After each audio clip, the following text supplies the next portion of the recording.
Hi, I'm Simon Skelton, the Platform and Operations Manager at John Lewis and Partners. This means I have overall accountability for the smooth running of johnlewis.com. And whilst I consider myself a new boy with a mere 20 years of the partnership, throughout my career, I've been an on-call programmer, a developer, led ops teams and implemented ITIL across the partnership, but I'm definitely an advocate for DevOps. And I'm Steve Smith.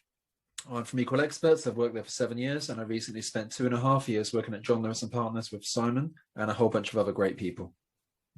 And we're here to talk about operability and you build it, you run it at John Lewis and Partners, and how we've gone from 10 releases a year to 5,000 deployments a year, whilst also improving website stability.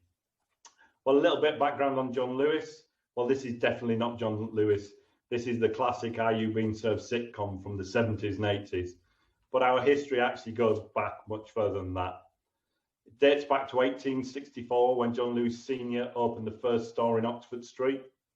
But it was actually his son, John Speeden Lewis, who believed in fairness and humanity.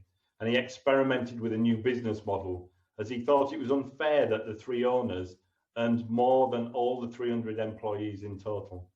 And in 1920, he shared the first bonus of 7 weeks' pay with them all. This now means the 78,000 employees, or partners, as we call ourselves, are all co-owners of the business. And as you'll see in the middle, John Lewis Partnership is the overall brand. We're talking about here, John Lewis and Partners, the department store, and we've also got Waitrose and Partners, the grocery chain as well. But these strong foundations have still allowed us to adapt and innovate. With Edgar the Dragon being our first combined John Lewis and Waitrose Christmas advert, which is often called the official start of Christmas. And that was trending #1 on UK Twitter within 2 minutes of launch. And our stores continue to be updated as well to meet ever-changing customer needs with much more focus on experiences. And indeed, they've had to change. Looking back, 2019 was a very challenging year for retail, with the likes of Mothercare closing down. Unbelievably, Brexit no longer filled the headlines when coronavirus hit in early 2020, and other well-known brands such as Debenhams and House of Fraser had to close their shops too.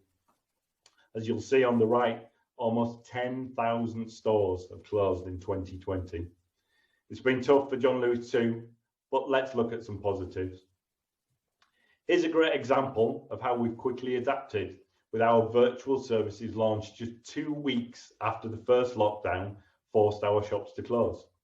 Virtual nursery, personal styling, home design and beauty classes, all proving really popular and something that will likely last post-coronavirus.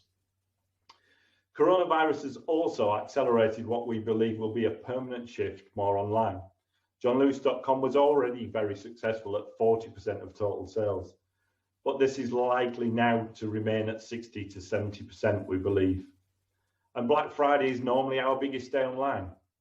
But of course, the shops were closed once again last year, and our estimates proved very accurate, and we saw an additional 50% increase in sales on the previous year. But I'm very pleased to say that last 3 years' worth of investment paid off. The platform scaled perfectly throughout Black Friday and the whole Christmas period, and we traded without any issues. But now let's step back in time to 2017 and look at some of the challenges we were facing then. We felt our speed to market for new features was too slow, and the technology was seen as constraining the business and not enabling it. It was also difficult to manually scale up the on-premise servers for the likes of Black Friday, as well as difficult to add more teams to work simultaneously delivering new features. Also, this was a key decision point. Do we invest the majority of our budget and resources in the next 18 months to upgrade our commercial off-the-shelf e-commerce platform? But that would only enable us to stay in support without adding any new features. So no surprises for guessing what we did do. So back then we had 6 teams working on multiple e-commerce monoliths. They were a mix of third-party e-commerce packages and bespoke front ends as well. We had a central operations team called Application Operations Support, which was mostly comprised of third-party managed service with some partners as well. We only managed one overnight deploy a month with summer clearance and Christmas trading period change freezes meant we only did 10 deploys a year.